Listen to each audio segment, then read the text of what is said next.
Good morning student. मैं Sarthak Mishra as a maths teacher ignited classes में आपका स्वागत करता हूं। मैं आज से आपको मैथ पढ़ाने आया हूं। पढ़ाने नहीं, आज आपका एक मिथ, एक भ्रम तोड़ने आया हूं। भ्रम क्या है आप लोगों के दिमाग में कि मैथ एक बहुत टफ सब्जेक्ट है, लेकिन आज से हम उसको मिलके आसान करेंगे। ठीक है ना? प्रयास करते हैं, आपका साथ चाहिए होगा। मैथ में जो भी आपको APSSB जो भी आपके कॉम्पिटिटिव एग्जाम्स हैं, उसमें हम साथ मिलके मैथ को कमज़ोर करने की कोशिश करेंगे। हम लोग कमज़ोर नहीं होंगे, मैथ्स को कमज़ोर करने की कोशिश करेंगे। अभी फ़िलहाल हम लोग APSSB का जो लास्ट एग्ज़ाम हुआ है ना संडे को, उसमें मैथ्स के जो क्वेश्चंस आए हुए हैं उनको सॉल्व करेंगे और देखेंगे कि उसमें क्या क्या क्वेश्चन पूछे गए हैं, किस किस चैप्टर से पूछे गए हैं। क्वेश्चन से पेपर मैंने देखा हुआ है, कुछ भी बहुत सिंपल क्वेश्चन पेपर आया हुआ है। एक एक क्वेश्चन कोई भी स्टूडेंट अगर करना चाहेगा ना तो 25 आउट ऑफ 25 क्वेश्चन सही करके आएगा। कुछ भी इसमें टफ नहीं है। ठीक है ना? तो हम लोग देखते हैं, स्टार्ट करते हैं आज की क्लास। अपने रीसेंट पेपर, एग्ज़ाम पेपर जो कांस्टेबल में आया हुआ था, उसका क्वेश्चन नंबर जो फर्स्ट है उसको देखते हैं। क्वेश्चन क्या है आपका? The LCM of 4 and 6। 4 and 6 का LCM पूछ रहे हैं। बहुत सिंपल क्वेश्चन है, फिर भी आपको सॉल्व तो करना ही है। 4 और 6 का LCM 4 6, बेसिक क्वेश्चन है, बहुत सिंपल। इसको 2 से डिवाइड किया, अगेन 2 से किया, ये 3 रहेगा।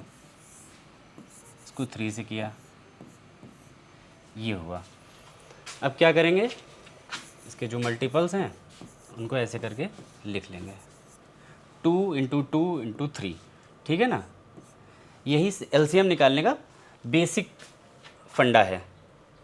ये कितना हो जाएगा? 2 2 जा 4, 3 जा 12। ये क्या है? ये LCM है। ये क्या है? LCM है। इसको एक तरीके से और भी कर सकते हैं। मान लीजिए 4 है, 4 की टेबल लिखनी है। 4 8 12 16 20 एंड डेट 6 की टेबल लिखनी है। 6 1 जा 6, 6 2 जा 12, 6 3 जा 18। LCM का क्या मतलब होता है? लीस्ट कॉमन मल्टीपल, सबसे छोटे से छोटा ऐसा नंबर जो दोनों से डिवाइड हो जाए। ठीक है? तो हम क्या देख रहे हैं, ये 12, ये क्या है? ये दोनों में कॉमन है और सबसे छोटा है ये। बाकी ऐसे छोटा नहीं है, लेकिन जो कॉमन है उनमें से सबसे छोटा मल्टीपल है। तो यहाँ से भी हम इसको देख सकते हैं कि ये भी क्या है, इसका LCM 12 हो जाएगा। एक ये तरीका है, एक ये तरीका है। बहुत बेसिक और बहुत सिंपल क्वेश्चन पूछे गए हैं एग्ज़ाम में, कुछ भी टफ नहीं है इसमें। ठीक है ना? ये समझ में आ रहा है ना भाई? आते हैं नेक्स्ट क्वेश्चन पे। सेम यही क्वेश्चन है, केवल नंबर चेंज है। 10 और 20 का वो LCM पूछा गया है। 10 और 20 के LCM में आप इसको दो तरीक़ों से कर सकते हैं, चाहे जिससे करें। तो आपको बेसिक वही लगाइए जो आपको सब में करना है। 10 को क्या कर सकते हैं, 2 इंटू 5 लिख सकते हैं, या हाँ 2 इंटू 5 लिख लीजिए। 20 को क्या लिखेंगे, 2 इंटू 2 इंटू 5 लिखेंगे। ठीक है? तो इसका LCM क्या आ जाएगा, 2 इंटू 2 इंटू 5।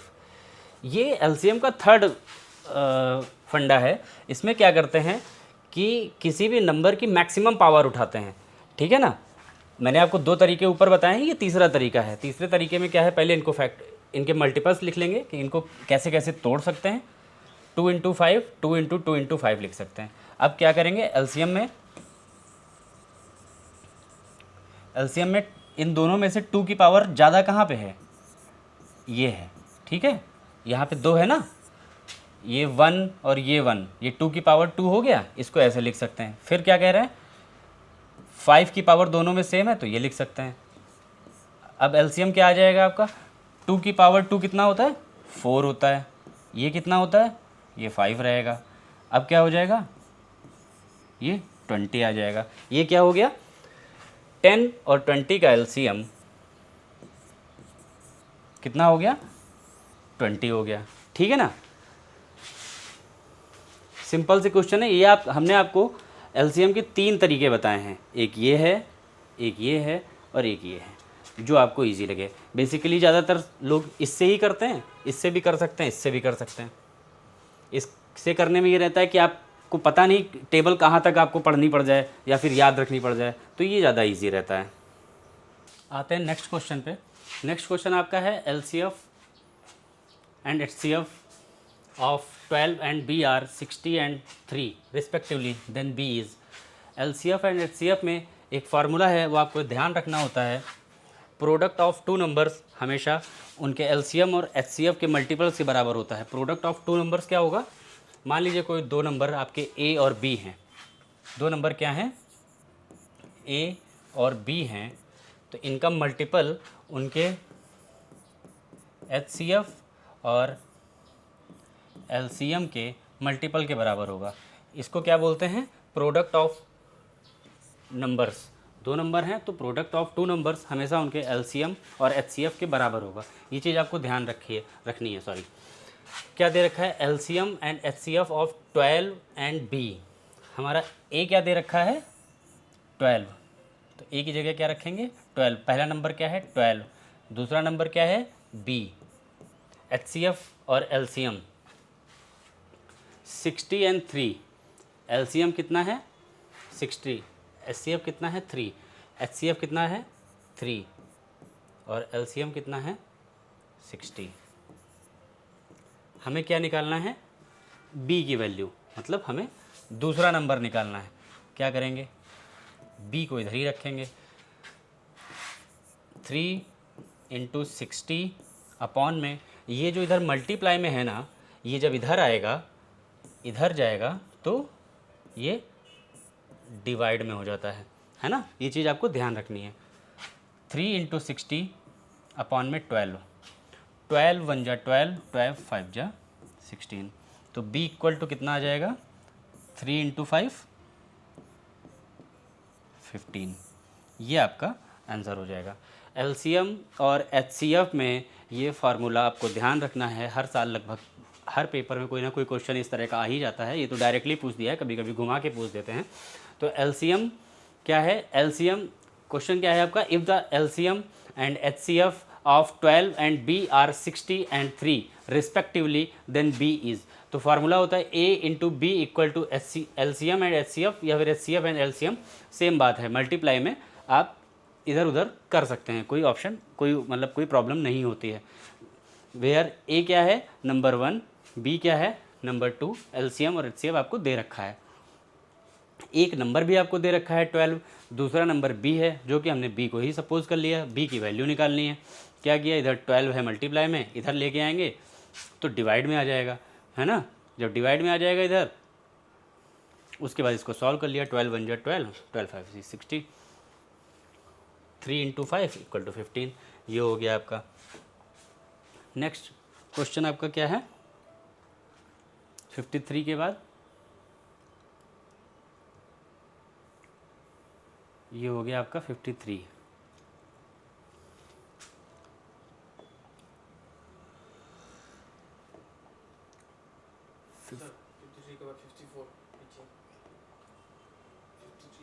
को छोटा करना पड़ेगा। पेज चाहिए, नेक्स्ट पेज नंबर 2, वो बड़ा हो गया ना ऊपर में, इसको पूरा मिटा दीजिए, क्लियर कर दीजिए।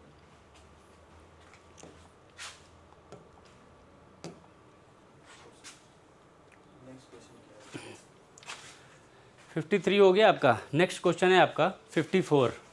54 क्वेश्चन क्या है, the last number which is divisible by both 24 and 30। इसमें भी थोड़ा सा आपको डाइवर्ट करने की कोशिश करी है। ये दे रखा है least number which is divisible by 24 and 30, मतलब यहाँ भी क्या पूछा है आपसे, एलसीएम पूछा है। किसका पूछा है? 24 एंड 30 का। तो एलसीएम करने का तरीका हम आपको पीछे बता ही चुके हैं, जो भी आपको प्रोसेस इजी लगे आप कर लीजिए। सबसे ज़्यादा बेसिक फार्मूले पे आते हैं, बेसिक आपका मजबूत होगा तो ट्रिक्स आगे काम आएंगी। इसको डिवाइड करिए 12, 15, फिर इसको 3 से डिवाइड करिए 4 और 5, 3 4 जा 12, 3 5 जा 15। अब इनके मल्टीपल्स को क्या करेंगे, लिख लेंगे 2 इंटू 3 इंटू 4 इंटू 5, 2 3 जा 6, 6 4 जा 24 इंटू 5 120 आ जाएगा, है ना? ये समझ रहे हैं ना? 2 3 जा 6, 6 4 जा 24 और 24 5 जा 120 होता है। ये आपका क्या हो जाएगा? यही आपका आंसर हो जाएगा और यही आपका एलसीएम हो जाएगा। एलसीएम पूछा हुआ था लेकिन एलसीएम का कहीं पे नाम नहीं लिया है। ये आपको समझना है कि ऐसा छोटे से छोटा नंबर जो दोनों से कट जाए, जो दोनों से डिविजिबल हो जाए, उसी को तो एलसीएम बोलते हैं, उसी को एलसीएम बोलते हैं ना। तो हमने क्या किया, 24 और 30 का एलसीएम निकाला, वही हमारा आंसर हो जाएगा।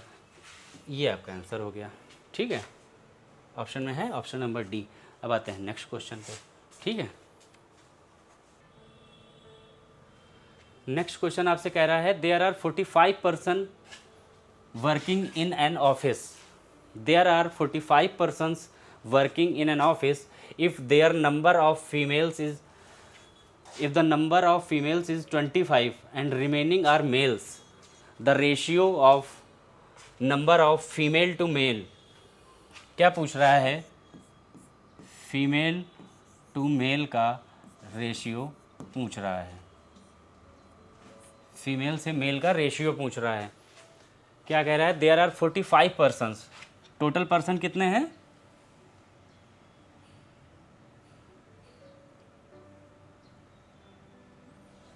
टोटल पर्सन कितने हैं इसमें, टोटल पर्सन है 45, फीमेल कितनी है 25,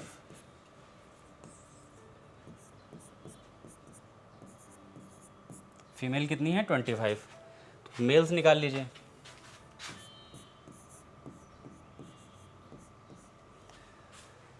फोर्टी 45 टोटल हैं, 25 फीमेल्स हैं, आपस में माइनस कर दीजिए। 45 माइनस 25 इक्वल टू 20, ठीक है ना। 45 में जब 25 को माइनस करेंगे तो 20 आ गया। ये क्या है, ये मेल्स हैं। हमें क्या निकालना है, फीमेल और मेल का रेशियो निकालना है, फीमेल मेल का रेशियो निकालना है। तो क्या आ जाएगा, फीमेल आपकी दे रखी थी 25, मेल आपकी हो गई 20। ये भी सही है, बाकी इसको आप और अगर ऑप्शन के थ्रू जाना चाहेंगे तो आपको ये डिवाइड करना पड़ेगा। तो 5 से डिवाइड करेंगे तो 5 5 जा और 5 4 जा, 5 5 जा 25, 5 4 जा 20। ये अगर आप चाहेंगे तो ये आपका आंसर आ जाएगा। ऑप्शन डी दिया हुआ है, ये आपका आंसर सही हो जाएगा, ठीक है ना। आते हैं नेक्स्ट क्वेश्चन पे। नेक्स्ट क्वेश्चन बहुत सिंपल क्वेश्चन पेपर आपका बना हुआ है। हमें नहीं लगता किसी ने भी इस क्वेश्चन पेपर को देख के कहा होगा कि बहुत टफ है या ज़रा सा भी कुछ भी नहीं है। क्या दिया है, -8 प्लस x इक्वल टू 0। ये क्या दे रखी है, एक इक्वेशन दे रखी है, -8 प्लस x इक्वल टू 0। क्या पूछा है क्वेश्चन में, क्या पूछा गया है, x की वैल्यू पूछी है। कितना सिंपल क्वेश्चन है, देखिए यहीं पे सॉल्व करने की कोशिश करते हैं इसको। -8 प्लस x इक्वल टू 0, इसी लाइन में आगे सॉल्व करते हैं। x को इधर ही रखेंगे, x की वैल्यू निकालनी है, ये फाइंड आउट करना है, x को इधर ही रखेंगे, बाकी इधर भेज देंगे। इधर 0 है, माइनस इधर 8 है, जब ये इक्वल के इस तरफ आएगा तो ये प्लस में हो जाएगा। 0 में कुछ भी जोड़िए वो ऐसा ही रहेगा, तो क्या हो जाएगा, 8 आपका आंसर हो जाएगा। 8 है आपका ऑप्शन सी में, तो सी आपका ऑप्शन राइट हो जाएगा। ठीक है, बहुत सिंपल से क्वेश्चन दिए गए हैं, देख लीजिए क्वेश्चन का लेवल देखिए, आप सिर्फ क्वेश्चन का लेवल देखिए। डायरेक्ट माइनस करना है, इसमें कुछ नहीं है। इसको तो हमें नहीं समझाना चाहिए, लेकिन फिर भी जब कर रहे हैं तो पूरे प्रोसेस से करेंगे, सीक्वेंस से करेंगे। 250 माइनस 175, ये तो 75 होता है, अब इसमें क्या, ये आपका ऑप्शन सही हो जाएगा। ठीक है ना, आते हैं नेक्स्ट क्वेश्चन पे। नेक्स्ट क्वेश्चन क्या दे रखा है आपका,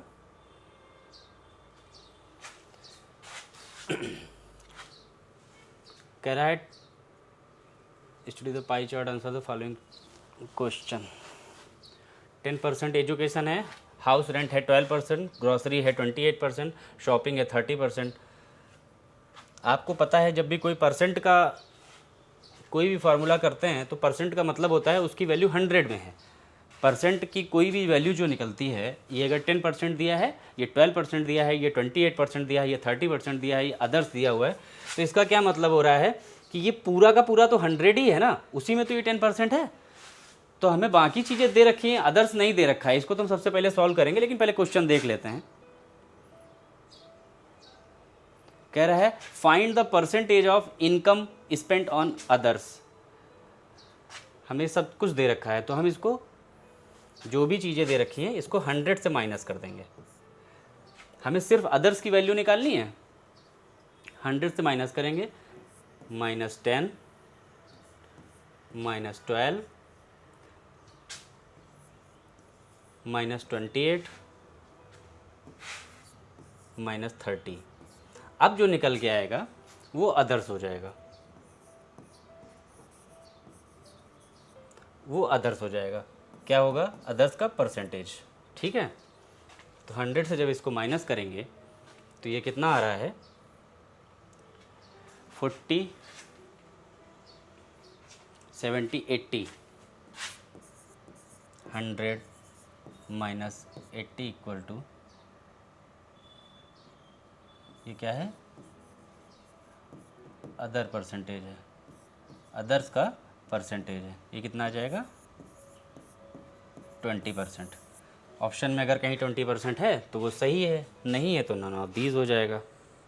ऑप्शन में 58, क्वेश्चन नंबर 58, इसमें कोई ऑप्शन है 20%, सॉरी, हाँ है, ये आपका ऑप्शन ए सही हो जाएगा।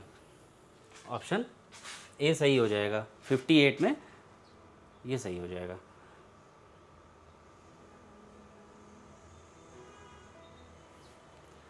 नेक्स्ट क्वेश्चन क्या दे रखा है, find the amount spent on education. Find the amount spent on education. Amount आपको ये दे रखा था, टोटल इनकम कितनी है, 1 लाख है। टोटल इनकम कितनी है, 1 लाख है। अब क्या कह रहा है, amount spent on education. Education पे कितना अमाउंट खर्च हुआ है, तो यानी कि टोटल इनकम आपको कितनी दे रखी है, टोटल इनकम आपको दे रखी है 1 लाख। अब क्या करना है, हमें क्या निकालना है, education percentage. Find the percentage,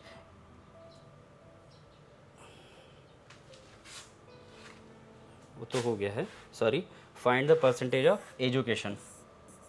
तो एजुकेशन के लिए हमको क्या करना है, टोटल इनकम का 10% निकालना है।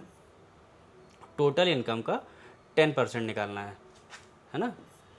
तो 10 और 100 से डिवाइड कर देंगे, ये परसेंटेज निकलता है ऐसे। अब क्या होगा, ये 0 से ये 0, ये 0 से ये 0। अब कितना बचा, 1s, 10s, 100, 1000, 10,000। ये क्या होगी,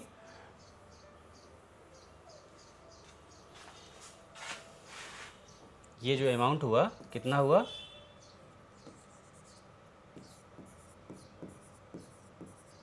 10,000।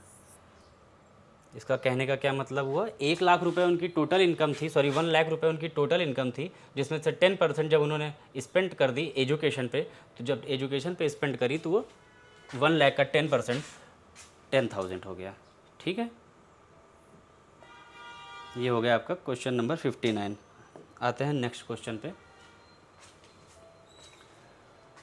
उसी का है, उसी पाई चार्ट से रिलेटेड ये भी क्वेश्चन है। कह रहा है the sum of rupees spent on groceries and education.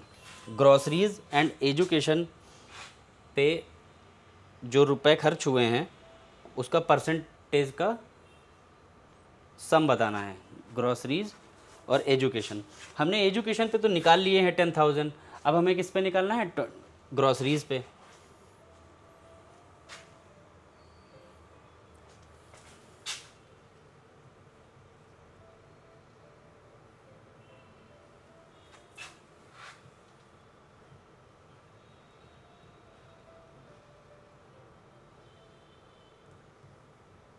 The sum rupees spent on groceries and education. हमने भी पीछे क्वेश्चन नंबर 59 में हमने अभी एजुकेशन का जो टोटल अमाउंट है, एजुकेशन परसेंटेज में वो कितना हो रहा है जाके अमाउंट में, वो हमने निकाला है, वो होता है 10,000। अब हमें ग्रॉसरीज में निकालना है, लेकिन ग्रॉसरीज का परसेंटेज दे रखा है क्वेश्चन में, आप देख लीजिएगा 28%। 28% किसका, टोटल इनकम का। टोटल इनकम कितनी है, 1 लाख है, 1 लाख का 28%। समझ रहे हैं ना, 28% के लिए 1/100, 100 से डिवाइड कर दिया। ये ज़ीरो से ये ज़ीरो, ये ज़ीरो से ये ज़ीरो कट गया। अब कितना बचा, 28,000। ये हो गया 28,000, क्या हो गया, ये हो गया ग्रॉसरीज का परसेंटेज। ग्रॉसरीज का परसेंटेज हो गया 28,000। हमें एजुकेशन का जो अमाउंट है वो पता है, ये ग्रॉसरी का टोटल अमाउंट है, ना कि परसेंटेज है। ग्रॉसरी का टोटल अमाउंट है, ये क्या हो गया 28,000। अब इसमें इन्हीं दोनों का सम पूछ रहा है, मतलब इसमें हमको एजुकेशन ऐड कर देना है, एजुकेशन में लगे हुए जो पैसे हैं वो इसमें ऐड कर देना है। तो ये कितना हो जाएगा, 28 + 10, 28,000 + 10,000 इक्वल टू हो जाएगा आपका 38,000।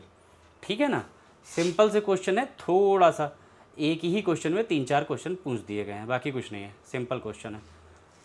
तो ये बात समझ रहे हैं ना, क्या पूछा गया है, ग्रॉसरीज में लगे हुए अमाउंट और एजुकेशन में लगे हुए अमाउंट का सम पूछा हुआ है। तो क्या करना है, एजुकेशन का जो परसेंटेज दिया है वो 10 दिया है। 10 किसका दिया है, 1 लाख का दिया है। 1 लाख का 10% हमने पीछे फाइंड किया है, तो कितना आया है, 10,000। ग्रॉसरीज का परसेंटेज हमें डायग्राम में दे रखा है 28%। 28% किसका, 1 लाख का। और जब 1 लाख का 28% निकालेंगे तो वो 28,000 आ रहा है। जब 28,000 आ गया, एजुकेशन भी मिल गया, ग्रॉसरीज भी मिल गई, तो ग्रॉसरीज और एजुकेशन के दोनों अमाउंट को जब जोड़ देंगे तो ये हमारा ये निकल आएगा। यही हमने निकाल दिया है। अगर ऑप्शन है कहीं तो ये सही हो जाएगा। ऑप्शन नंबर बी हमें दिख रहा है, ठीक है, ऑप्शन नंबर बी आपका ये सही हो जाएगा। आते हैं नेक्स्ट क्वेश्चन पे।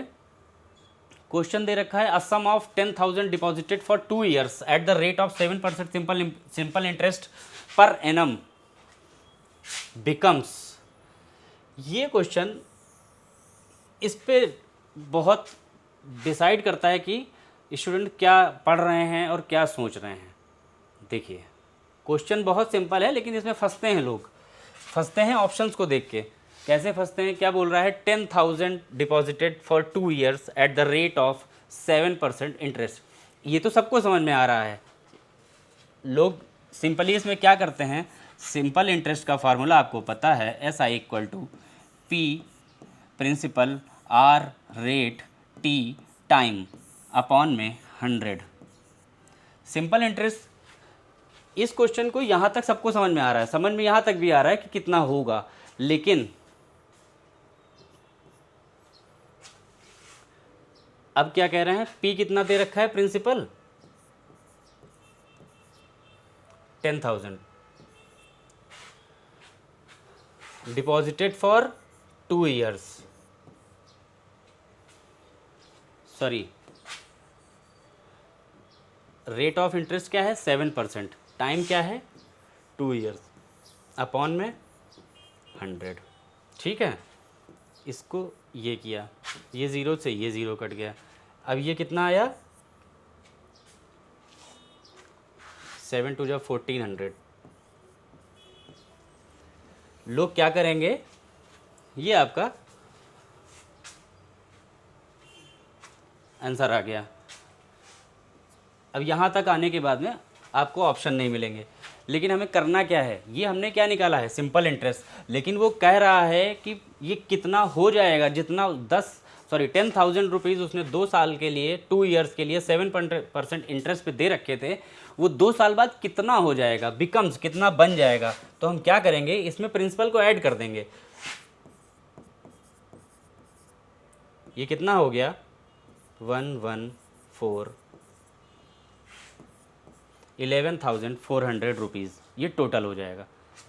ठीक है, क्या कह रहा है, a sum of ₹10,000 deposited for 2 years at the rate of 7% simple interest at per annum becomes, ये कितना हो जाएगा। अगर वो यहीं तक कह देता फाइंड द सिंपल इंटरेस्ट या जो भी, तो आपको यहाँ तक सही हो जाता, लेकिन आपको क्या निकालना है, जो इंटरेस्ट हुआ है और जो प्रिंसिपल था उनका जब सम निकालोगे तो वो 2 साल बाद इतना हो जाएगा। ठीक है ना, इस पे ध्यान देना है, इस वर्ड पे, ये कितना बन जा रहा है 2 साल बाद।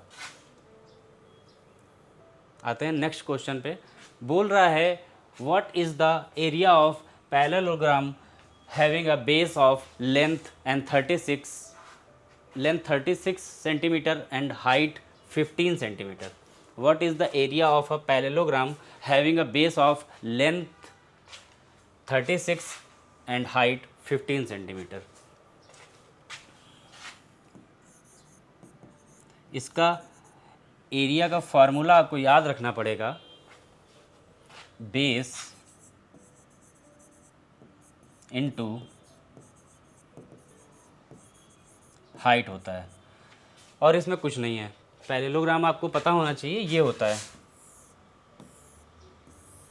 इसको हिंदी में क्या बोलते हैं, ये और ये आपस में एक दूसरे के पैरेलल होती हैं, है ना। इसको हिंदी में क्या बोलते हैं, समांतर चतुर्भुज। हालांकि इसकी कोई ज़रूरत नहीं है, लेकिन ये आपका क्या होता है, पैरेललोग्राम होता है।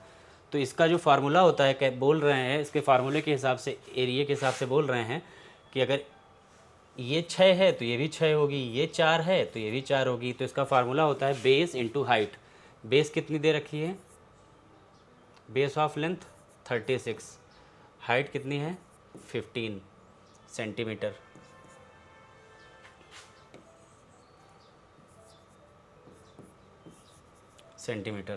ठीक है, 15 6 जा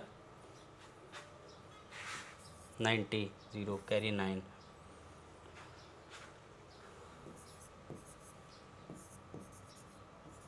ये क्या होगा, आंसर होगा, ये सेंटीमीटर और ये सेंटीमीटर, जब ये दोनों का मल्टीप्लाई होगा तो इसकी पावर 2 हो जाएगी। तो ये कितना हुआ 540 सेंटीमीटर स्क्वायर। ये क्या हुआ, ये पैरेललोग्राम है, ये ध्यान रखिएगा। इसका जो फार्मूला होता है B इंटू एच, ठीक है, 540, ऑप्शन नंबर बी आपका राइट हो जाएगा। यहाँ तक आपको बात समझ में आ रही है, सिंपल है क्वेश्चन, कोई भी लॉजिक, कोई भी उतार चढ़ाव, कोई भी घुमाव इन क्वेश्चंस में नहीं दिया गया है, सिंपल सा पूछा गया है, एकदम सीधे अच्छे बच्चों की तरीके आप इनको सॉल्व करते जाइए, उसी तरह से एग्जामिनर ने पूछा है। जब सिंपल क्वेश्चंस आते हैं अब आपके नेक्स्ट क्वेश्चन 63 पे a train 300 metre long moving at a speed of 25 metre per second can across a man standing on a platform in how many seconds. 60 second, 24, 75, 12 second. यानी कि इसमें टाइम पूछ रहा है, टाइम, स्पीड एंड डिस्टेंस। इससे related एक formula आपको याद आ रहा होगा, सिंपल सा फार्मूला, बेसिक से 4th, 5, 6 से पढ़ते चले आ रहे हैं। फार्मूला क्या होता है, speed equal to distance upon time, ठीक है।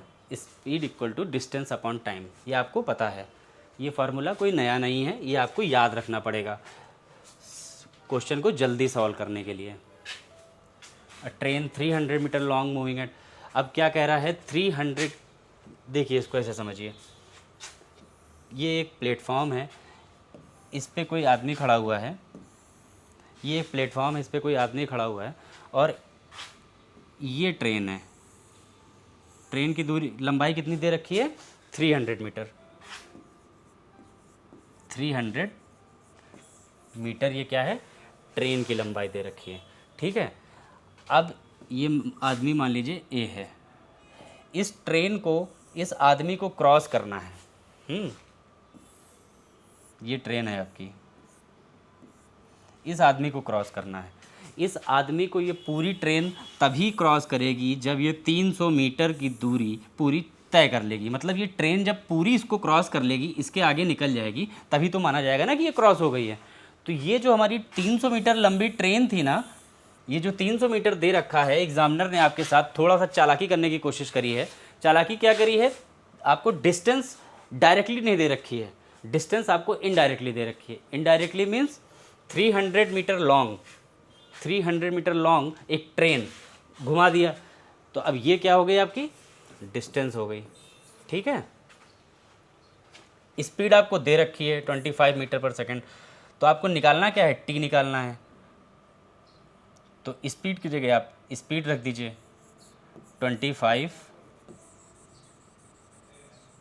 स्पीड आपको दे रखी है 25, डिस्टेंस आपको कितनी दे रखी है, घुमा फिरा के दे रखी है, लेकिन दे रखी है। यही सिर्फ चीज़ें आपको देखनी है, यही तो प्रेजेंस ऑफ माइंड है आपका। डायरेक्टली सारी चीज़ें नहीं देंगे, जैसे पीछे पूछ लिया था कि माइनस बताइए 275 माइनस 175, ऐसे करके कुछ था, तो वो ज़्यादा बेसिक क्वेश्चन हो गया था। इसमें थोड़ा सा आपको घुमाने की कोशिश करी है एग्जामिनर ने, प्रेजेंस ऑफ माइंड आपका देखा गया है। तो यहाँ पे क्या आएगा, आपको टी निकालना है, टी को ऐसे ही रखते हैं। अब क्या है 25 वंजा 25, ये कितने बार में जाएगा 12 टाइम में, ये 1 है, तो ये क्या हुआ 1 इक्वल टू 12 अपॉन टी। हमें क्या निकालना है टी, तो इसी के आगे कर देते हैं, ये टी को इधर ले जाएंगे, डिवाइड में है, ये मल्टीप्लाई में आ जाएगा, तो टी इक्वल टू 12। अब देखिए डिस्टेंस किस में दे रखी थी, डिस्टेंस किस में दी जाती है, दी जाती है नहीं सॉरी दी हुई है मीटर में। टाइम किस में दे रखा है, मीटर पर सेकंड में। तो मीटर से मीटर कट जाएगा तो टाइम कैसे आ जाएगा सेकंड।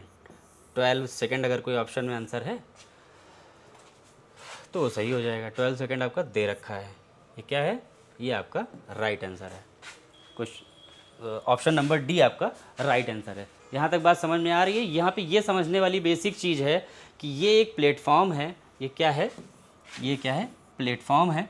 प्लेटफॉर्म पे एक आदमी या मैन ए खड़ा हुआ है, ट्रेन उधर से आ रही है, इस ट्रेन को इसको क्रॉस करने के लिए कितना चलना पड़ेगा, अपनी ट्रेन की लंबाई के बराबर चलना पड़ेगा। और ट्रेन की लंबाई 300 मीटर दे रखी है, चलना कितना पड़ेगा 300 मीटर चलना पड़ेगा, यानी कि क्या हो गई ये डिस्टेंस हो गई। जब डिस्टेंस ये हो गई, बस बाकी फार्मूला आपको पता होना चाहिए, speed equal to distance upon time, ऐसे कर लेंगे, सॉल्व कर लिया, सिंपल सा कैलकुलेशन है, हो जाएगा। ठीक है ना, बात समझ में आ रही है आपको। आते हैं नेक्स्ट क्वेश्चन पे। नेक्स्ट क्वेश्चन आपका दे रखा है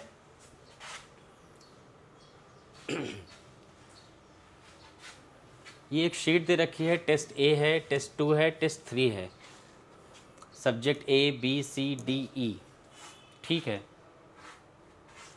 table shows the marks obtained by student out of 100 in 3 tests conducted for the academic year 2022 and 2023।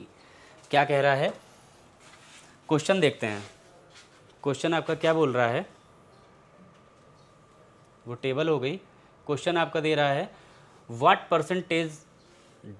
Percent difference is seen in subject A from test 1 to test 2। Percent में differences पूछ रहा है, percent में difference पूछ रहा है। पहले normally निकाल लो इनका डिफरेंस है कितना। ये 80 है टेस्ट ए का, सॉरी सब्जेक्ट ए का, टेस्ट 1 80 है, 2 कितना है 70 है। इनका नॉर्मल परसेंटेज निकाल लो।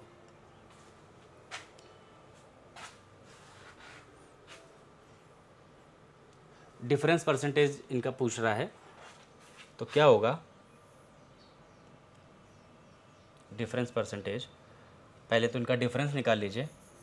80 से 72 हुआ है, ये हो गया डिफरेंस। कितना 8 नंबर लेस हुए हैं, 8 मार्क्स। ठीक है, अब हमें क्या करना है, परसेंटेज निकालना है।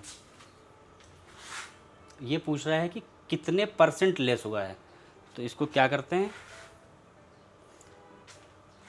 ये इसको डायरेक्ट भी आप कर सकते हैं, या इसका फार्मूला भी होता है कि decrease percentage equal two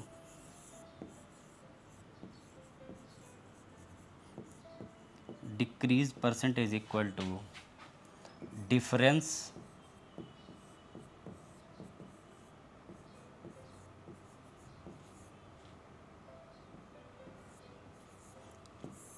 upon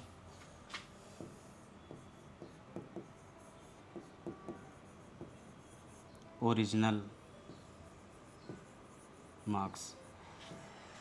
यहाँ पे मार्क्स है, वरना कुछ भी पूछा जा सकता है। तो डिफरेंस कितना है 8, अपॉन में ओरिजिनल कितना है, और मल्टीप्लाई ये 100। परसेंटेज है ना, इसलिए मल्टीप्लाई में 100 रहेगा। ओरिजिनल मार्क्स कितने हैं, पहले 80, जब इसको 100 से वो करेंगे तो ये क्या आ जाएगा, 0 से 0 गया, 8 से 8 गया, ये कितना बचा 10%। यहाँ तक बात समझ में आ रही है आपको? नहीं आ रही तो फिर से समझिए। क्या कह रहा है कि सब्जेक्ट ए का टेस्ट 1 में और टेस्ट 2 में डिफरेंस कितना आ रहा है, 8 आ रहा है, लेकिन क्या पूछ रहा है, डिफरेंस परसेंटेज। तो डिक्रीज परसेंटेज, सॉरी। तो डिक्रीज परसेंटेज का फार्मूला होता है डिफरेंस कैसे निकालेंगे, दोनों को आपस में माइनस करेंगे, अपॉन में ओरिजिनल मार्क्स। ओरिजिनल, और तो ये कितना आया 8, 80 से 72 हुआ है, डिफरेंस आएगा 8, अपॉन ओरिजिनल मार्क्स पहले कितने थे 80 इंटू 100, 0 से 0 गया, 8 से 8 गया, 10%। ये क्या हुआ आपका। देखिए, अगर आप चाहें तो इसको ऐसे भी कर सकते, मतलब कर तो लिया ही है, लेकिन अगर आपको देखना चाहें कैसे आपको ये, अगर आपको वेरीफाई करना है, तो 80 था, तो 80 का 10% कितना होता है, 8 हुआ, 8 कम हो गए तो 72 नंबर आ गए, है ना, सॉरी 72 मार्क्स आ गए।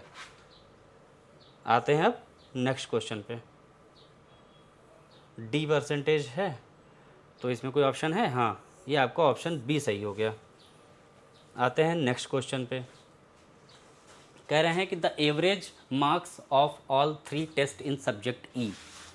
क्या बोल रहा है, एवरेज मार्क्स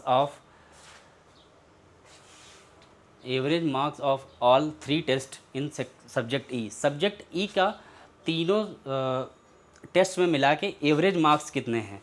तो एवरेज का मतलब आपको पता ही होगा, नहीं भी पता है तो बता देते हैं।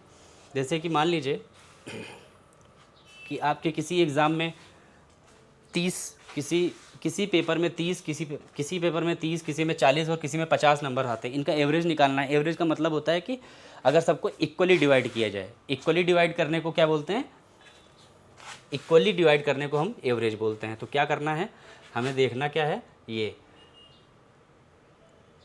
A B C D E, ई में ये ई के तीनों एग्ज़ाम में, ई के तीनों टेस्ट का हमें परसेंटेज निकालना है। तो परसेंटेज निकालने के लिए हमें क्या करना होता है,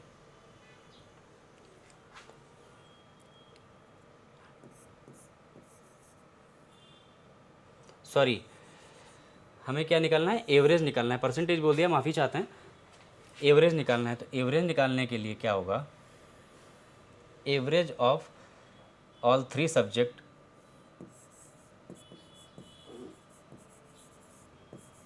एवरेज निकालना है तो क्या करेंगे, टेस्ट 1 में कितने नंबर आए हैं, टेस्ट 2 में कितने नंबर आए हैं, टेस्ट 3 में कितने नंबर आए हैं। अगर इसी तरह से टेस्ट 4 होता, टेस्ट 5 होता, जितने भी टेस्ट होते 1 2 3 4 5 उतने से डिवाइड कर देते, इससे क्या निकल आता है, एवरेज निकल आता है। लेकिन हमारे पास क्या है, केवल 3 टेस्ट हैं, है ना। जो 3 टेस्ट हैं तो हम लोग इसको 3 से डिवाइड करेंगे। तो टेस्ट 1 में कितने मार्क्स हैं ये हमको लोगों को ऊपर चल के देखना पड़ेगा, 50 60 70, ठीक है। तो 50 प्लस 60 प्लस 70 अपॉन में 3, ये हमारा क्या होगा, एवरेज निकलेगा, है ना। तो एवरेज कैसे निकलेगा, ये कितना हुआ,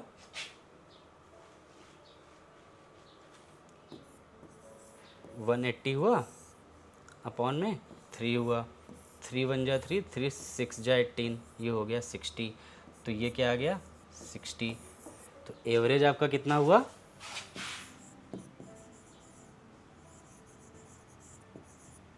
एवरेज आपका कितना हुआ 60।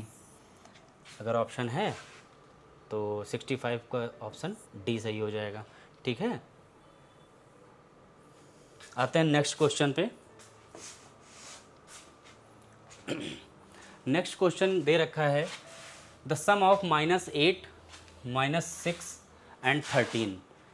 -8 -6 और 13 का सम करना है, मतलब इनको आपस में जोड़ना है। तो कैसे जोड़ेंगे, आइए देखते हैं।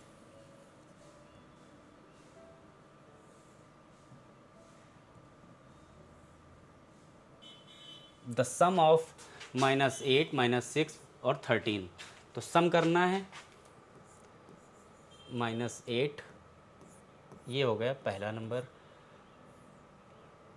फिर -6, फिर 13, ठीक है ना। अब क्या करेंगे, ब्रैकेट हटाइए, -8, ये प्लस माइनस माइनस हो जाएगा, ये आपको पता होना चाहिए, नहीं पता है तो हम बता दे रहे हैं। इसको समझिए, माइनस माइनस को जब आपस में आप जोड़ेंगे तो वो प्लस हो जाता है, माइनस प्लस को जब जोड़ेंगे तो क्या हो जाता है, माइनस हो जाता है, प्लस माइनस को जोड़ेंगे तो भी माइनस हो जाता है, ठीक है ना। ये आपको ध्यान रखना पड़ेगा, ये बेसिक फंडा है। खैर,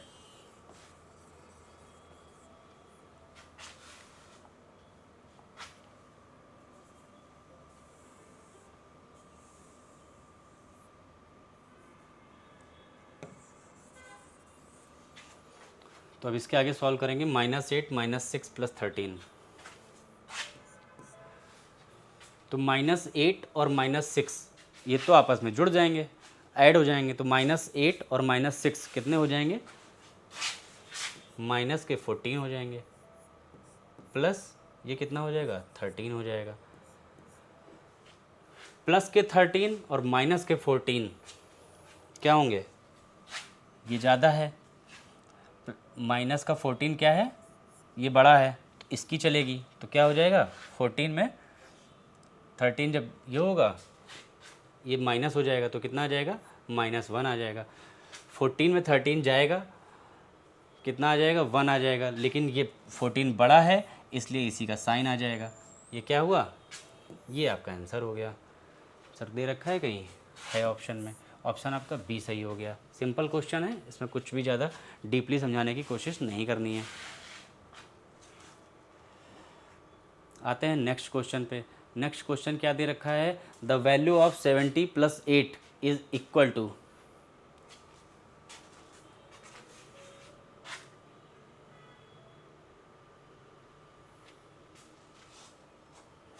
ये क्वेश्चन ये है, ये जो यहाँ लिखा है ये यहाँ नहीं होना चाहिए। बोला हुआ है the value of 70 + 8/10 is equal to. Recent exam में आया हुआ क्वेश्चन है इसलिए ध्यान है कि ये ऐसे था, ठीक है ना। 70 + 8/10, 70 + 8/10, ये तो आपको पता ही है, ये 70 का 70 रहेगा प्लस 8/10, नीचे से जब ज़ीरो हटाएंगे तो ऊपर एक डेसिमल लग जाएगा एक डिजिट के बाद में, है ना, ये डेसिमल लग जाएगा। तो ये कितना हो जाएगा 0.8। तो 70 प्लस 0.8 कितना हो जाएगा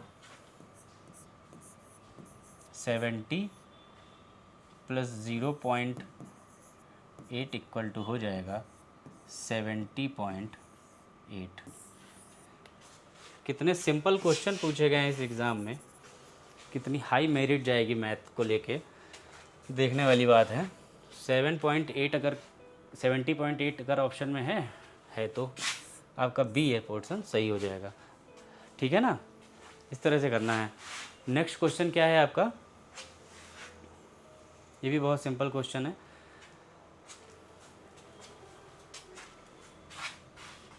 बॉडमॉस से रिलेटेड बहुत सारे क्वेश्चन आए हुए हैं, इसको भी आपको पढ़ना पड़ेगा। ये देख लीजिए क्या दिया है कि 0.8 plus X equal to 1, then X की वैल्यू फाइंड करनी है। 0.8 प्लस एक्स इक्वल टू 1,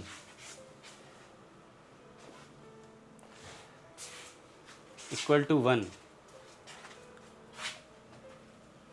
हमें क्या करनी है, x की वैल्यू फाइंड करनी है ना। तो x इक्वल टू 1 माइनस 0.8, ये इधर प्लस में है, ये जब इधर जाएगा तो माइनस में आ जाएगा, माइनस कर दिया। तो x इक्वल टू क्या आ जाएगा 1 माइनस 0.8, जब एक में 0.8 माइनस करेंगे, 1 में जब 0.8 माइनस करेंगे कैसे करेंगे, 0.8 इधर से कैरी लिया, 10 में से 8 गए 2, इधर कुछ नहीं 0, तो कितना आ जाएगा 0.2, ठीक है। ये कह रहे ऐसे करेंगे 0.2। कभी कभी ऑप्शन में आपको 0.20 भी दे सकता है, 0.200 भी दे सकता है, जीरो के बाद पॉइंट के बाद किसी डिजिट के बाद ज़ीरो लग जाता है तो कोई डिफरेंस नहीं होता है, ठीक है ना, ये ध्यान रखना है। तो आपका अभी फ़िलहाल जो आंसर आपका ऑप्शंस में दे रखा है वो 0.2 दे रखा है, ये आपका राइट आंसर होगा।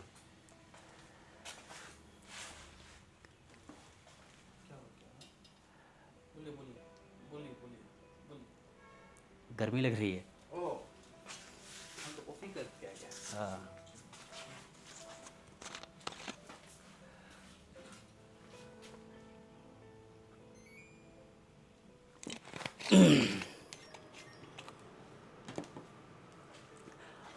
हमने कहा हम आप अच्छा समझ नहीं पाए हमने क्या बोले, चलो शुरू।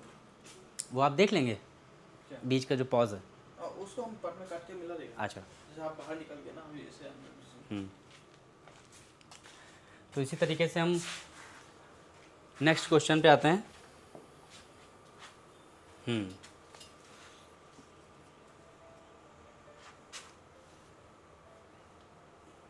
ये इसमें थीम्स जो है, ये जो फिगर आया है कंप्लीट नहीं आया है। क्या बोल रहा है, choose the fraction representing the shaded portion in the figure, लेकिन हमें तो इसमें शेडेड पोर्शन दिख ही नहीं रहा है, ठीक है ना। जो फिगर था कुछ इस तरह से था, ठीक है।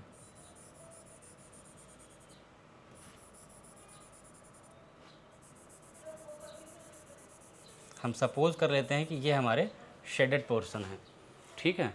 तो कह रहा है कि choose the fraction representing the shades portion in the figure. तो शेडेड पोर्शन हमें निकालना है। तो सबसे पहले इसके लिए हमें क्या करना होता है कि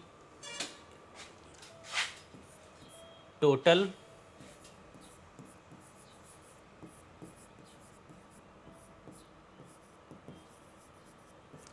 पोर्शन काउंट करने हैं। टोटल पोर्शन इसमें कितने हैं, 1 2 3 2 3 4 5 6 7 8 9।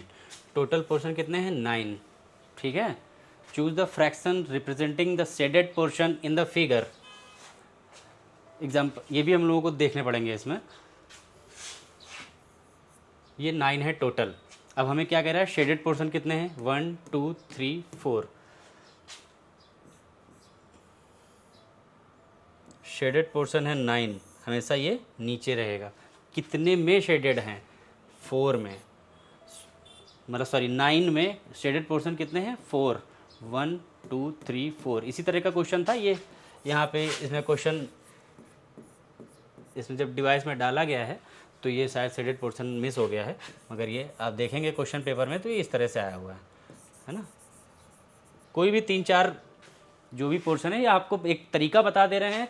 ये कोई मैटर नहीं करता कि सेम यही क्वेश्चन होना चाहिए। आप क्वेश्चन को मैथ में आपको कुछ भी याद करने की आवश्यकता नहीं है, ये लॉजिक आपको पता होना चाहिए कि कैसे करते हैं। कि टोटल ये आपके फ्रैक्शंस दे रखे हैं, पूछ रहा है कि ये कैसे रिलेटेड हैं, है ना। तो अगर हमारे इसमें जो है 4 पोर्शन अगर हमने इसमें से शेडेड कर रखे हैं तो हमारी जो फ्रैक्शन बनेगी वो 4/9 बनेगी। मतलब 9 में से 4 फ्रैक्शन क्या हैं? ये शेडेड हैं। और ये क्या हैं? ये टोटल फ्रैक्शन है। टोटल नंबर ऑफ फ्रैक्शंस कितने हैं? Sorry, total number of portions कितने हैं? 9 हैं। और ये शेडेड पोर्शन कितने हैं? 4 हैं। अगर इसमें ये पूछ देता कि अनशेडेड पोर्शन कितने हैं? 1 2 3 4 5, तो हमारी फ्रैक्शन क्या होती? 5/9 होती। ठीक है ना। तो इसको ध्यान रखना है। जो क्वेश्चन होगा वो 4/9 या फिर 4 अपॉन में तो 9 ही रहेगा, है ना। तो इसको आप इससे भी देख सकते हैं। अगर आपने केवल टोटल एलिमिनेशन इसको मेथड बोलते हैं कि आपको केवल ऑप्शन देख के भी निकालना होता है, वो हम आपको आगे क्लासेस में बताएंगे, क्योंकि उसके लिए पहले आपको बेसिक्स क्लियर होने चाहिए, तब हम लोग ट्रिक्स पे आते हैं। लेकिन फिर भी अगर आपको ये पता है कि टोटल नंबर ऑफ शेडेड कितने हैं? 9 है, तो आपके ऑप्शन में कोई भी दूसरा ऑप्शन ऐसा नहीं है जिसमें ऑप्शन अपॉन में 9 हो, तो आपका ये आंसर सही होगा। यानी कि उसमें भी जो आपका जो रियल इमेज रहा होगा उसमें भी 4 पोर्शन ही शेडेड रहे होंगे। ठीक है ना, ऐसे समझना होता है। ये बात आ रही है समझ में? आते हैं हम लोग नेक्स्ट क्वेश्चन पे। नेक्स्ट क्वेश्चन आपका दे रखा है द वैल्यू ऑफ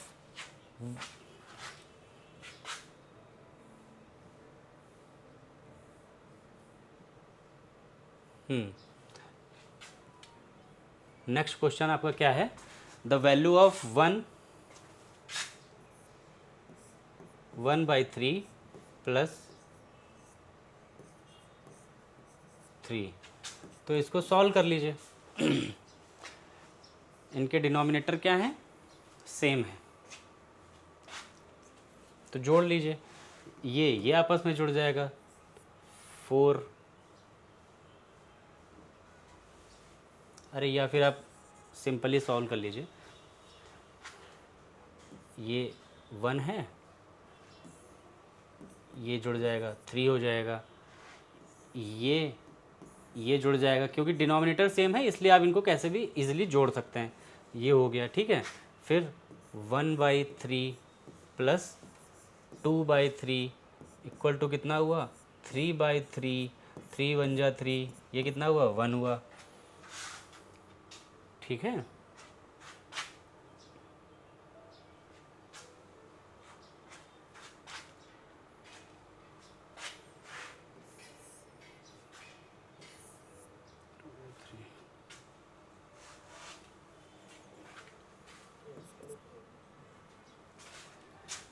अब क्या हुआ? ये 4 आया। अब इन दोनों पोर्शन को आपस में जोड़ लीजिए। ये कितना होगा? 4 + 1 = 5। सिंपली आप इनको ऐसे भी कर सकते थे, ये अगर दे रखा है 3 1 जा 3 और 1, सॉरी ये 4 रहेगा। 4/3, 3 3 जा 9, 11/3। फिर भी आप करेंगे तो आंसर आपका सेम आएगा। क्या आ जाएगा? 15/3 कितना आ जाएगा? 5। फिर भी आपका आंसर 5 आएगा। जब आपके डिनोमिनेटर सेम होते हैं तो आप उनको किसी भी तरीके से ऐड कर सकते हैं। डायरेक्ट भी ऐड कर सकते हैं और फ्रैक्शनली भी ऐड कर सकते हैं। आंसर आपका मैथ में ये होता है कि आप कितने भी तरीक़ों से मैथ आपकी तभी सही है, तभी अच्छी है, तभी करेक्ट मानी जाएगी जब आपके मेथड्स कितने भी हों पर आंसर आपका सेम आना चाहिए। ठीक है ना, लॉजिक कोई भी लगे, आंसर सेम आना चाहिए। ये आपका 5 हो गया। नेक्स्ट क्वेश्चन पे आते हैं। नेक्स्ट क्वेश्चन क्या कह रहा है? The ratio of 20 minute to 1.5 hour is. The ratio of 20 minute to 1.5 hour. सबसे पहली बात, ये मिनट्स में है, ये आवर्स में है। पहले इसको भी मिनट्स में, सेम यूनिट्स में हम लोग कन्वर्ट करना होगा। तो क्या करेंगे, 1.5 आवर्स को मिनट में चेंज करेंगे। कैसे करेंगे? 1.5 आवर्स को मिनट में चेंज करने के लिए हम लोग क्या करेंगे, 60 से मल्टीप्लाई करेंगे। ये कितना आ जाएगा? 90 मिनट। 1.5 को 60 से मल्टीप्लाई किया, ये तो हो ही जाएगा ना आपसे, ये तो सिंपल सा है ना। 15 1 जा 15, 15 2 जा 30, 15 4 3 जा 45, 15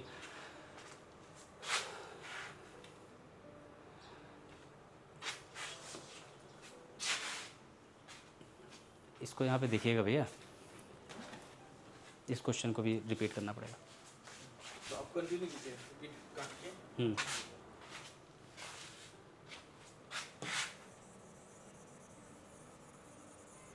वो आप देख लेंगे ना। कंटिन्यू वीडियो को पूरा अच्छे से स्टडी करना ही पड़ेगा। तो बहुत टाइम देना पड़ता होगा आप लोगों को तो।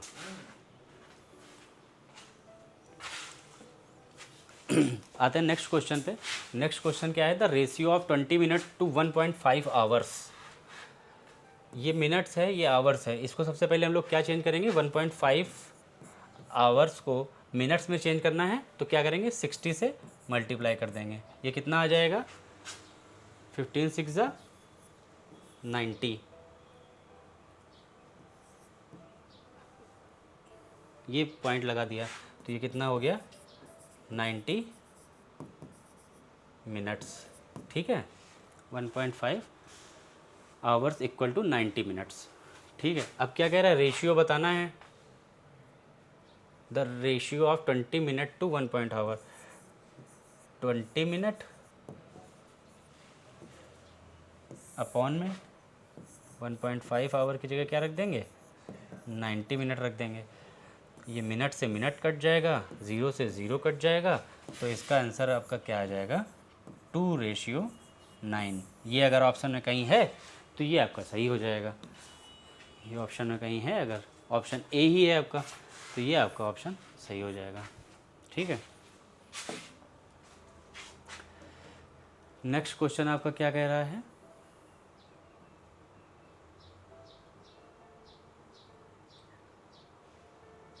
In a family of 10 people, if there are 4 males, 4 females and 2 children, find the percentage of children in the family. Find the percentage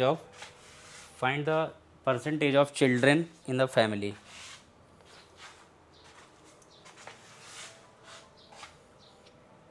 दस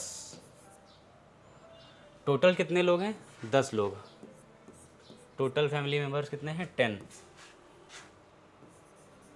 मेल कितने हैं, 4। फीमेल कितने हैं, 4। और चिल्ड्रन कितने हैं, ये हैं 2। लेकिन कह रहा है हमें परसेंटेज पूछना है। परसेंटेज बताइए। तो हम लोग क्या करेंगे,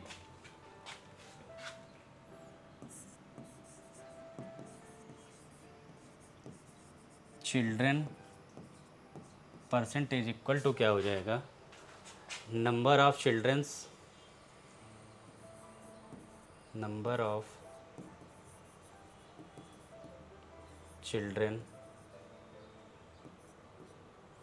upon total family member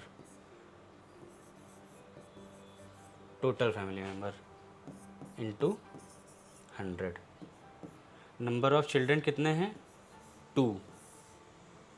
number of children 2। Total family member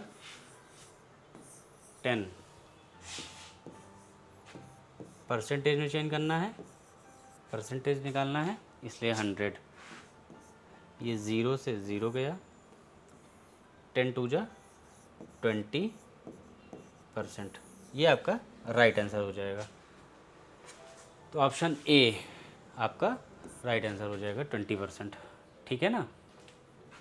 ये आपको फार्मूले याद रखने पड़ेंगे, मतलब ये कोई ऐसा नहीं कि चिल्ड्रन का ही फार्मूला है। अगर आपको इसी तरह से मेल्स के निकालने होते हैं, है ना, मेल्स और फीमेल्स दोनों ही सेम है, तो मेल या फीमेल तो दोनों का परसेंटेज तो सेम ही आएगा। तो हमें क्या करना पड़ेगा, 4/10 इंटू 100। ये आपको याद रखना पड़ेगा कि जो पूछ रहा है और जो टोटल है और इंटू में 100 कर देना है। ये 0 से 0 गया, तो इन लोगों का परसेंटेज कितना आ जाएगा, 40%। तो देखिए 40 मेल्स का, 40 फीमेल्स का, प्लस 20 इनका चिल्ड्रंस का, टोटल मिला के 100 होना चाहिए। देखिए 100% हो रहा है ना। ये आपका सही आंसर है। इस तरह से करना है। आते हैं नेक्स्ट क्वेश्चन पे। नेक्स्ट क्वेश्चन क्या है आपका, what percentage of 21 is 15। What percent of 21 is 15। 21 का कितने परसेंट 15 है। तो मान लेते हैं 21 का x% 15 है। 21 का x% किसके बराबर है, 15 के बराबर है। यही तो दे रखा है। कह रहे हैं कि व्हाट परसेंट ऑफ 21 इज़ 15। 21 का कितने percent, what percent, x suppose कर लिया, परसेंट मतलब अपॉन में 100, कितना है 15, तो ये इसके इक्वल होगा। ये बात समझ में आ रही है कि व्हाट परसेंट ऑफ का मतलब होता है मल्टीप्लाई। 21 का कितने परसेंट, कितने परसेंट, मान लिया x%, किसके इक्वल है, 15 के। हमें क्या निकालना है, x की वैल्यू। यही तो पूछ रहा है। x को सिर्फ अपनी तरफ रखेंगे, बाकी उधर चेंज कर देंगे। 15, ये 21 इधर मल्टीप्लाई में है, इधर डिवाइड में आ जाएगा। ठीक है, और ये 100 इधर डिवाइड में है, ये जब इधर जाएगा तो मल्टीप्लाई में आ जाएगा, है ना। तो क्या करेंगे, 3 5 जा 15, 3 7 जा 21, इसके इक्वल में कितना आ जाएगा, 5 इंटू 100, 500 अपॉन में 7।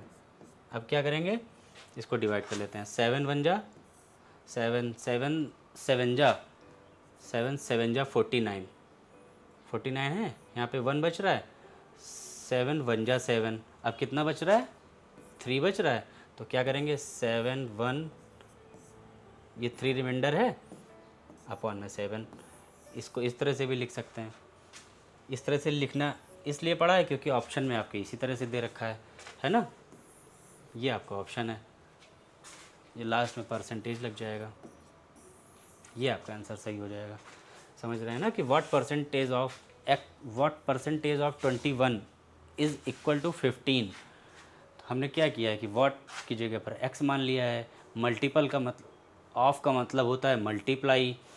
20 का पूछ रहा है, 20 का x% 15 है, और यहाँ पे क्या कह रहा है कि व्हाट परसेंट ऑफ 21 इज़ 15। तो हमने क्या किया कि 21 का x% 15 है, ऐसा हमने सपोज कर लिया। तो हमने x की वैल्यू निकाल ली। x की वैल्यू के लिए 15 को इधर ही रहने दिया। जब ये 200 है, इधर आएगा तो मल्टीप्लाई में हो जाएगा।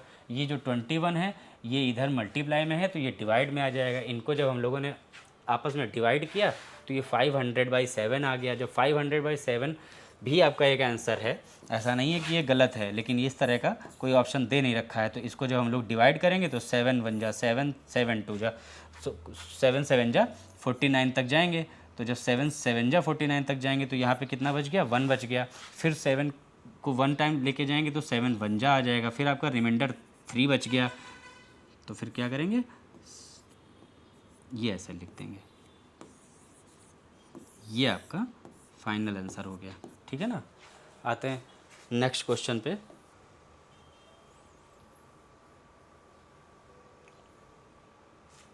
नेक्स्ट क्वेश्चन आपका क्या कह रहा है कि the average value of set of numbers. अभी हमने आपको पीछे एवरेज के लिए बताया था कि टोटल जितने भी नंबर्स दिए होते हैं, जैसे हमने उसमें पढ़ाया था आपको test 1 plus test 2 plus test 3 plus test 4 and dash dash dash, नीचे जितने भी टेस्ट हुए होंगे उतने से हम लोग डिवाइड कर देते हैं, है ना।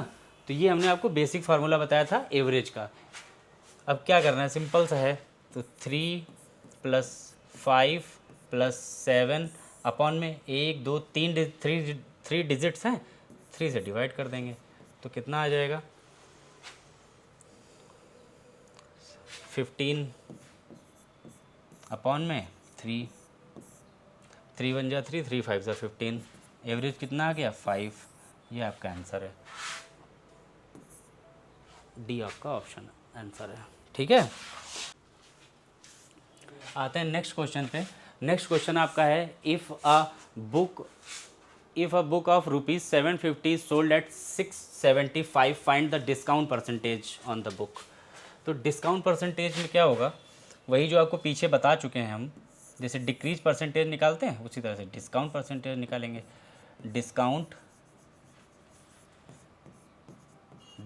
परसेंटेज इक्वल में क्या होगा, डिफरेंस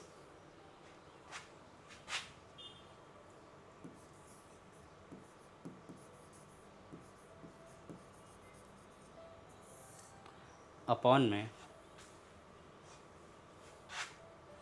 ओल्ड प्राइस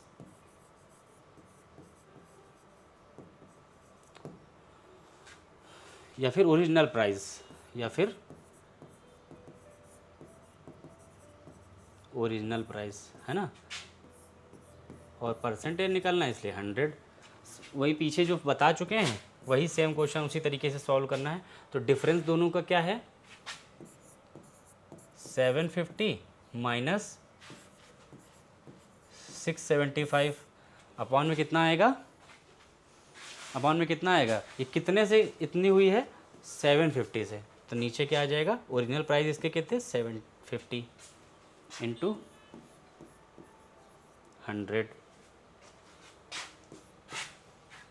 ये कितना हो रहा है 750 से 675, ऊपर क्या बचा 750 अपॉन में 750 इंटू 100, ये 0 से ये 0 गया, ये 75 से ये 75 गया, क्या बचा 10%। ये आपका आंसर हो जाएगा। कोई बुक जो 750 रुपीज़ की ओरिजिनल, इसका क्या था ओरिजिनल प्राइस था, ये 675 में सोल्ड हो गई। पूछ रहा है कि ये जो डिस्काउंट मिला है ये कितने परसेंट है। ये ऐसे तो 75 निकल रहा है, ठीक है, पर ये कितना परसेंटेज हो रहा है ये निकालना था। तो 750 था, जब 75 इसमें डिस्काउंट मिला तो ये तो ऐसे भी समझ में आ रहा है, लेकिन इसको किया कैसे गया है वो हमने बताया है 10%। 75 का 10% ही तो होता है, 750 का 10% ही तो होता है 75, तो ये 10% जब इसमें माइनस किया है तो ये 75 आ गया है, ठीक है। तो ये आपका आंसर सही हो जाएगा, ऑप्शन नंबर इसमें है, हाँ ये डी सही हो जाएगा, ठीक है। तो ये जो अभी हमारा जो एग्ज़ाम था, अभी रिसेंट का जो एग्ज़ाम था उसके क्वेश्चंस मैथ के हमने सॉल्व किए हैं। बाकी रीजनिंग की जो भी क्वेश्चंस है वो हम लोग इसके नेक्स्ट क्लास में सॉल्व करेंगे। यहाँ तक आप समझने का प्रयास कीजिएगा, ठीक है। Thank you class.